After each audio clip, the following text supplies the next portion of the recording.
Call a cab. Those were the last words my mother said before she ended the call while I was crying in pain on my apartment floor. My contractions were getting closer, and I could barely breathe. I called my father again and again, but he never answered.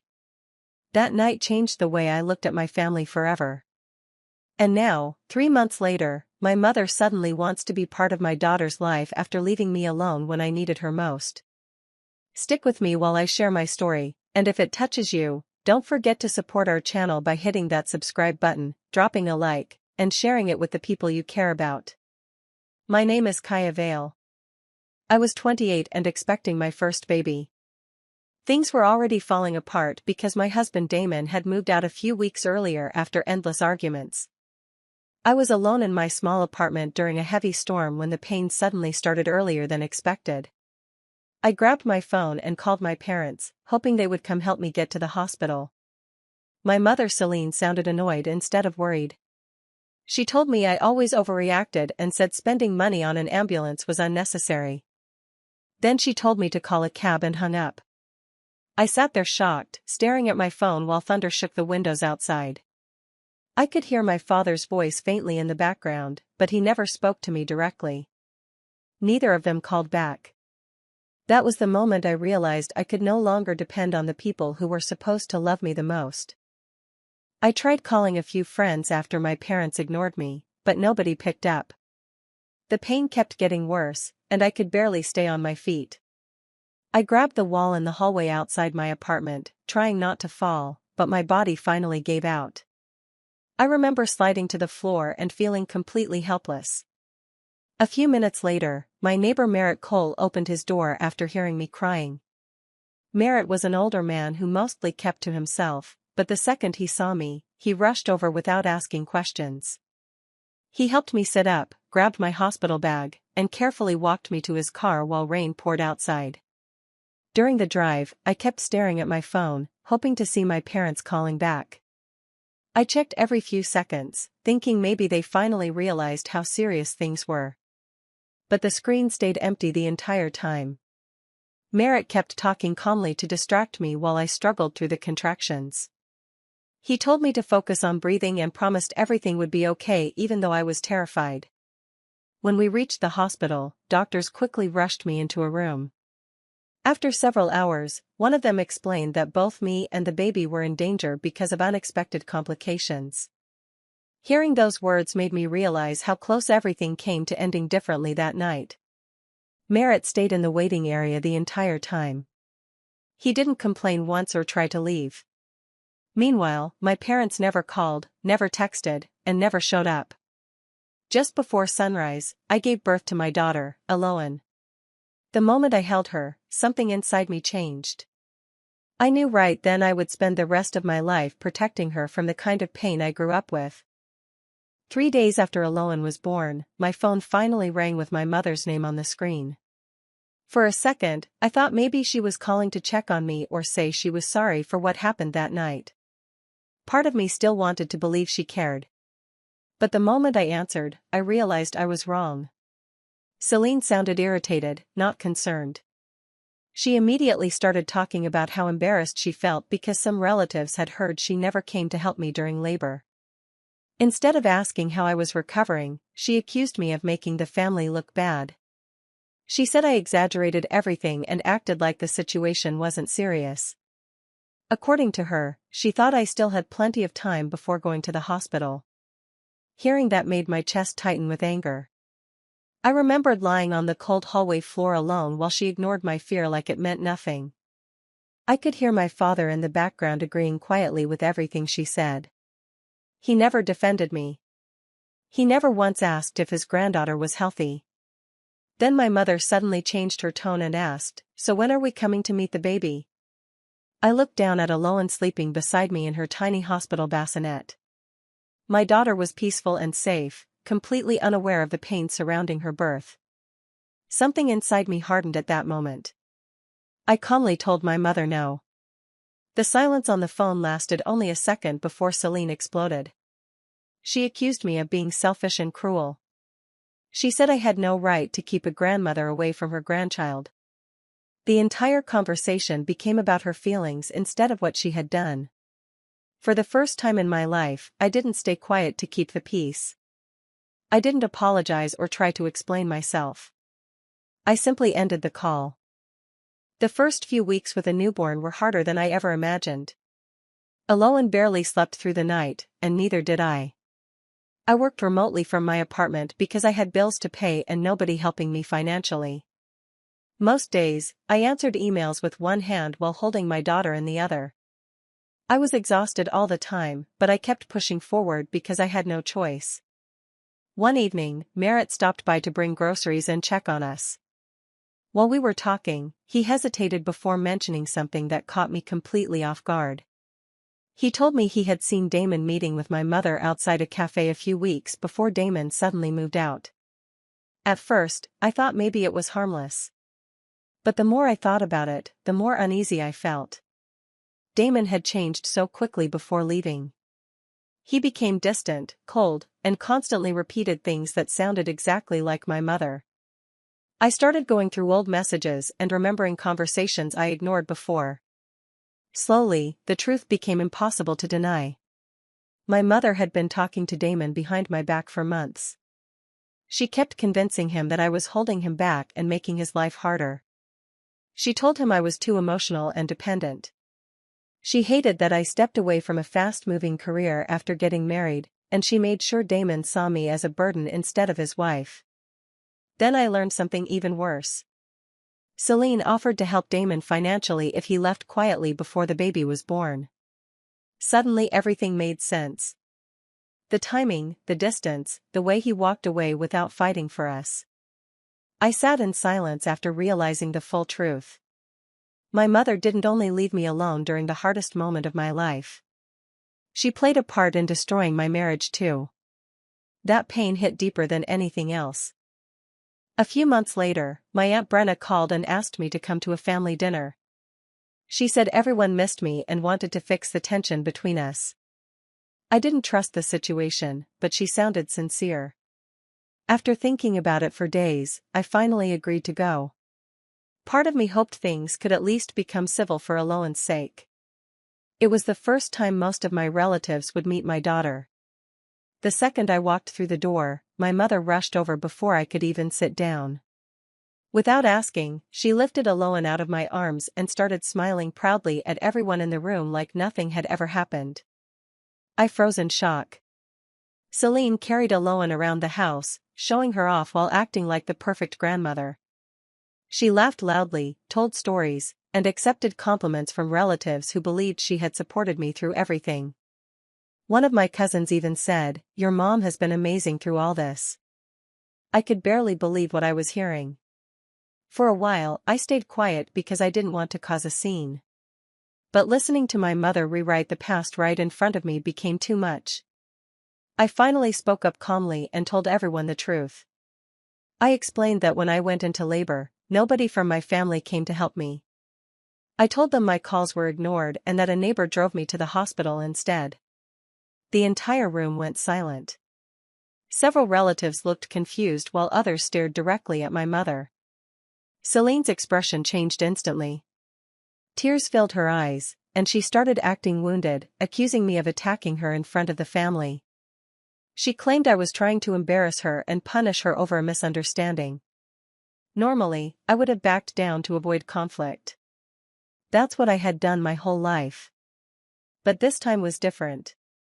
I looked her straight in the eye and told her the truth was not disrespectful just because she didn't like hearing it. After the dinner ended, I packed Aloan's things and headed toward my car, ready to leave the entire night behind me. I was exhausted emotionally and just wanted to go home. As I reached the parking lot, I heard someone call my name quietly. It was my father. Royce looked nervous standing there with his hands in his jacket pockets. For a moment, neither of us spoke. That alone felt strange because my father had spent most of my life avoiding difficult conversations. Finally, he admitted he wanted to talk without my mother around. We stood under the cold night air while he slowly confessed things I never thought I would hear from him. He told me Celine had always controlled nearly every decision in the family. He said it became easier over the years to stay quiet instead of arguing with her. Then he brought up the night I went into labor. His voice cracked when he admitted he wanted to come help me after hearing me cry on the phone. He said he even grabbed his keys at one point. But my mother stopped him and insisted I needed to handle my own problems for once. According to her, helping me would only make me more dependent. Hearing that shattered something inside me. All those years, I kept hoping my father cared enough to stand up for me at least once. Knowing he almost did, but still chose not to, hurt more than I expected. Royce looked at me with tears in his eyes and admitted he failed me as a father. He said he should have protected me instead of staying silent all the time. I started crying right there beside my car because deep down, all I ever wanted was for one parent to put me first. Then he asked softly if he could still be part of Alohan's life. I looked down at my daughter sleeping peacefully in her car seat and realized something painful. Saying sorry did not erase the choices people made when you needed them most. One quiet afternoon, I heard a knock at my apartment door while feeding Alohan. I thought it was a delivery driver, but instead, a man handed me a large envelope and asked me to sign for it. The second I saw a lawyer's office printed on the front, my stomach dropped. I opened it slowly, already feeling nervous. As I read the papers, my hands started shaking. My mother was trying to take legal action for visitation rights to see my daughter. In the documents, she claimed I was emotionally unstable after giving birth and suggested I was not mentally fit to raise Alohan alone. She described me as overwhelmed, irrational, and incapable of making healthy decisions. I felt sick reading every word. None of it was true, but seeing those lies written officially on paper terrified me. Then I reached the last few pages and saw something that hurt even more. Damon had submitted a written statement supporting my mother. According to him, I had become too emotional during pregnancy and pushed people away. I stared at the page for a long time, barely able to breathe. The two people who hurt me most were now working together against me. That was the moment I finally understood this was never about rebuilding a relationship with me or meeting Alohan out of love. My mother wanted control. She wanted access to my child after abandoning me when I needed her most. For a few hours, I sat on my couch terrified about what could happen next. But fear slowly turned into anger. I realized nobody was going to protect me unless I fought back myself. I started gathering everything I could find. Hospital records. Missed calls from the night I went into labor. Medical reports showing how serious the complications had been. Merritt even agreed to write down everything he witnessed that night, from finding me collapsed in the hallway to driving me through the storm to the hospital. For the first time in months, I stopped feeling helpless.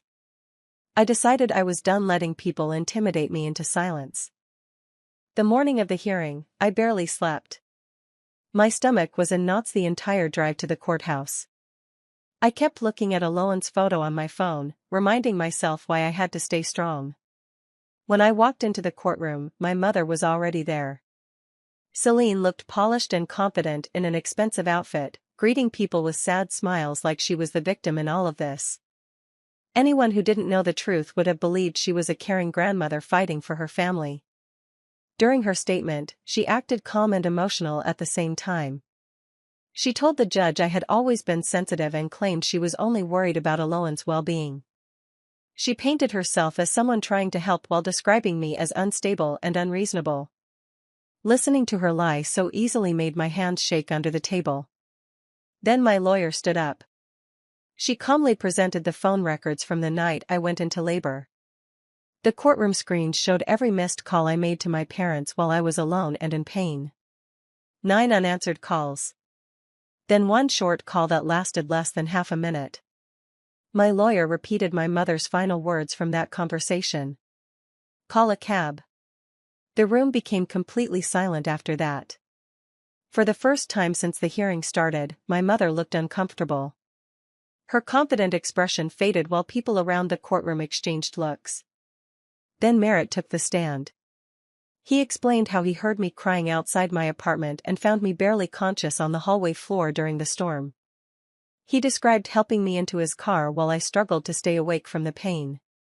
Everything he said was honest and simple, which somehow made it hit even harder. My mother tried interrupting several times, clearly panicking as her version of events started falling apart. The judge even had to tell her to remain quiet. Sitting there, I realized something important. For once, people were finally seeing the truth instead of the image my mother spent years carefully creating. A few weeks after the hearing, things finally started calming down. The court denied my mother's request, and many relatives stopped defending her after learning what really happened. Around the same time, I received a promotion at work that came with better pay and more stability for me and Aloan. For the first time in a long while, life felt a little less heavy. Then Damon suddenly contacted me. At first, it was just a text asking how I was doing. Then came long messages saying he missed me and regretted everything. He asked if we could meet and talk face to face. Part of me wanted to ignore him completely, but another part needed closure after everything he put me through. So I agreed to let him come by one evening. The moment I opened the door, he acted nervous and unusually soft-spoken. He looked around the apartment and smiled when he saw Aloan's toys scattered across the living room like he still belonged there somehow. Then he started blaming my mother. He claimed Celine manipulated him and got inside his head during a difficult time. According to him, she convinced him our marriage was already failing and made him believe leaving was the smartest option. I listened quietly, waiting for a real apology. But instead of focusing on the pain he caused, Damon kept talking about moving forward and starting over. He mentioned how much my life seemed to be improving now. He even brought up my promotion and said maybe this was our chance to rebuild together. That was when I understood the truth. He didn't come back because he felt guilty for abandoning his pregnant wife. He came back because things were finally going well for me again. I looked at him and realized I no longer saw the man I once loved. I saw someone who walked away when life became difficult and returned only when it became comfortable again. Before closing the door, I told him something I truly meant. He would never meet another version of me willing to accept that kind of betrayal again. After losing in court, my mother became even more bitter. Instead of leaving me alone, she started spreading stories through the family about how cruel I was being. She told relatives I was keeping Aloan away just to punish her. According to Celine, she was a loving grandmother being unfairly shut out of her grandchild's life. Some people believed her. I started getting phone calls from family members telling me I needed to forgive her because she was still my mother. A few even said I would regret cutting family ties one day.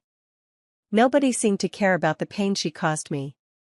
They only cared about keeping the family image together. I grew tired of hearing the same excuses over and over. I was done pretending that harmful behavior should be accepted simply because it came from a parent. During the holidays, my aunt hosted a large family gathering and convinced me to come for a short visit. I almost stayed home, but I didn't want fear controlling my life anymore. I brought Aloan with me and promised myself I would leave the second things became uncomfortable. At first, everything stayed calm. People talked, ate dinner, and acted polite around me. Then my mother walked straight toward me in front of everyone and demanded to hold Aloan. I quietly said no. That single word changed everything. Celine's face twisted with anger so quickly it shocked the room. She started yelling loudly, accusing me of turning everyone against her. Then, in front of the entire family, she screamed that I had been a mistake from the very beginning. The house went completely silent. Nobody moved. Nobody defended her. Even the relatives who spent months pressuring me looked horrified by what they heard.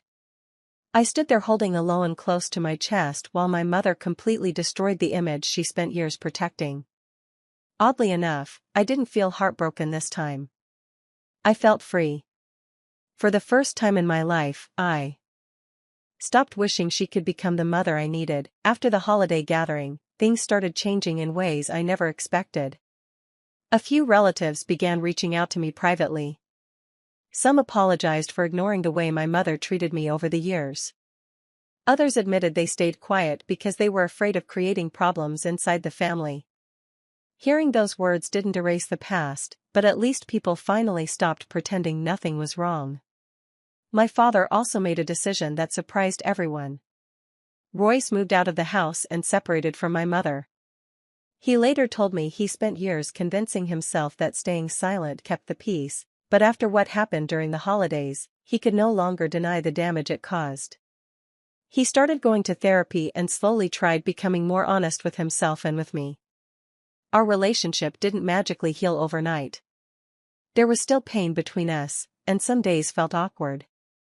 But for the first time, I could see he was actually trying instead of making excuses. While all of this was happening, Merritt stayed steady in my life. He became the person I could depend on without fear of being disappointed. Sometimes he babysat alone while I worked late. Other times he fixed small things around my apartment or brought over food when he noticed I looked exhausted. He never acted like helping me was a burden. One evening, we were sitting in the kitchen while Aloan played nearby, and Merritt reminded me how far I had come since that terrible night I went into labor alone. He said I survived the hardest moment of my life without the people who should have protected me. That stayed with me. I finally understood family was not about sharing the same blood or last name. Real family was made up of the people who stood beside you when your world was falling apart. For the first time since becoming a mother, I stopped waiting for something bad to happen next. I finally felt safe in my own life. A year passed, and life looked completely different from the nightmare I once lived through. Aloan was growing into a happy little girl with the brightest laugh, and our new home finally felt peaceful. It wasn't huge or fancy, but it was warm, safe, and filled with love. For the first time in my life, I felt proud of the life I built on my own. Work was going well too. I had earned a leadership position after months of hard work and long nights balancing meetings, deadlines, and motherhood. It wasn't easy, but every struggle reminded me how strong I had become. Most importantly, the fear that once followed me everywhere slowly disappeared. One rainy evening, I was cleaning up toys in the living room while Aloan played nearby when someone knocked on the door. I wasn't expecting anyone. The second I opened it, my heart stopped for a moment. My mother stood there holding a small wrapped gift. She looked different than I remembered. Older. Tired. The confidence she once carried so proudly seemed faded now. For a few seconds, neither of us spoke. Then Celine quietly said she wanted another chance. She told me enough time had passed and that a grandmother deserved to know her grandchild. Her voice sounded softer than before, almost uncertain. I stared at her while memories rushed through my mind. The unanswered calls. The cold words during labor. The lies in court. Every moment I cried because I kept hoping she would finally love me the way a mother should. But standing there, I realized something important. I no longer needed her approval to feel whole. Calmly, I told her the words I once needed someone to tell me growing up. Being family doesn't give you permission to hurt people. She looked down without replying. I gently closed the door, not out of anger or revenge, but because I finally had peace inside me. Behind me, Aloan's laughter filled the room, and that sound mattered more than anything else. Do you think I did the right thing by closing the door on my mother after everything she put me through, or should I have given her one more chance? Let me know in the comments, and subscribe with notifications on for more emotional stories like mine.